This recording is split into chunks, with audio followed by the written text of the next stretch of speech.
Welcome back to Water Cooler Wednesdays, brought to you by MyEAP. This week, we'll be talking about working smarter from home. We'll touch on a few tips and tools that can aid in how we work productively and efficiently from home.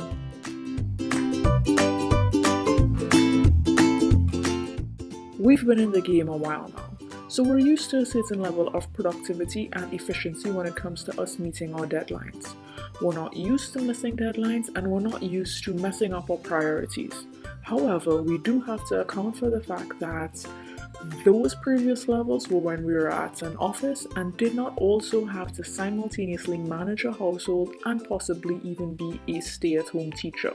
Therefore, we have to adjust the expectations we set for ourselves as well as communicate with those around us to help meet our needs, letting them know when we may need quiet time from the kids or even just a few hours where we can go hard and finish the bulk of our work. We also have to be patient with ourselves. Celebrate when you tick off big tasks off your to-do list and also forgive yourself if you don't. One of the main things to becoming well adjusted to the work from home life is to use technology to our advantage. We're never too old to learn a new skill, and the really good thing is that YouTube has way more than music videos. We can learn tutorials on how to navigate the new apps or even to unlock features of apps we're already familiar with. The ones that are labeled the people's choice are Slack, Microsoft Teams, and of course, Zoom. Now, we may not always like to receive feedback for our work. However, if we can just change our perspective on it, for example, not looking at it as someone is criticizing our work and telling us that we're not good enough. Rather, they're telling us all the things that we're doing right and giving us suggestions on improvement. Our productivity and motivation are going to come in waves, and we have to notice when they happen and capitalize on it. Whether it is we're a morning person and we're able to set the bulk of our work at that period, or we're more of a night owl, we have to notice when are our peak times and adjust to suit. We can also break down our work into more manageable chunks, going really hard on a project or a deadline for 20 to 25 minutes, and then taking a break. As mentioned before, technology can blur the lines between our work and our personal lives. We have to set those boundaries as best as we can, whether it is we turn off our notifications at a particular hour so that we can dedicate that time to either family or self-care.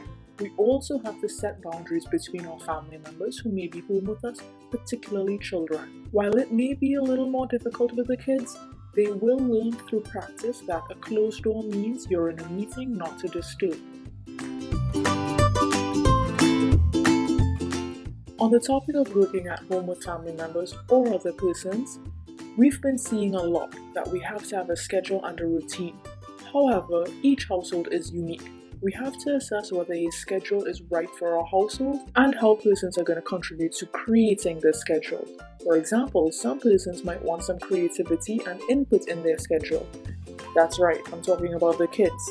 And that can be a good idea. Getting them involved in the process gives them a sense of control and also responsibility for completing what they said they will do. There's no I in team. We're all in this together. We may have to consult with our family members or the other persons in our household on how we can all contribute to certain activities. We also have to figure out if there are certain sacrifices we can make when it comes to our productivity, our focus, and our motivation.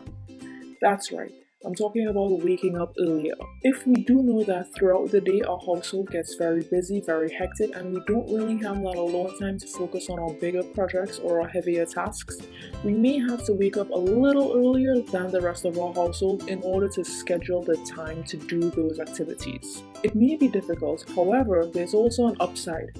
Waking up earlier can also help us to get adjusted for when we do have to resume a regular working schedule.